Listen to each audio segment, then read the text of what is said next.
Kedam tang pai ni phai krener kebarni ni jangkar bianglong lakha hini Amri constituency ke parlo Amkachi Community hola sai hemalong KCS Amri Havar amei pen patirpi ponsi non ke wangji chitia cheklo ni phai inkorener ke pen ni phai thongke barni an Zonal Karbi Youth Festival ke patman ponji aphanti kama mai mate reception committee ke sengeja mek kedeng pon Labangso tirika mamai ki sing bonalong kalian timung aphan maipu Jedli Crow aphan dun maipu lapen Anthony Kramsa kongchun bang dun kongchun bang Dilip Singh timung atum aphan ingwai ponsi pek ponlo Sonsi labangso mai long Amri Havar amaipu Moja Singh be kongchun bang Bikrom timung atum ke cari pon mai long aluhi amana peng pen kacitong dun Karbiang Autonomous Council EM Diofing Maslai Abdullah Amri Mondal amaipu Anthony Kramsa, Amri Havar amei long maipu barim mate KCS Central Committee members Harlinson Ronghi, Amri Havar amei advisor Longkeswar Phangcho,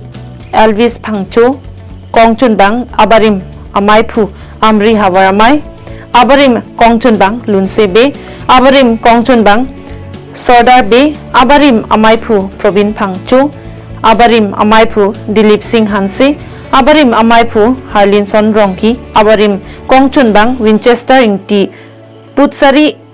area SGB, Kaliantimong SGB Rongchek area, Borsing Bay, Lapen, ahin pen kewang atiran atum. Pen chitong dunsi, bang solong maipu Kongchun bang atum pen kiceng lok penangan ada atum chitong dunsi, misen Benjamin pichun pon. Lada Amkachi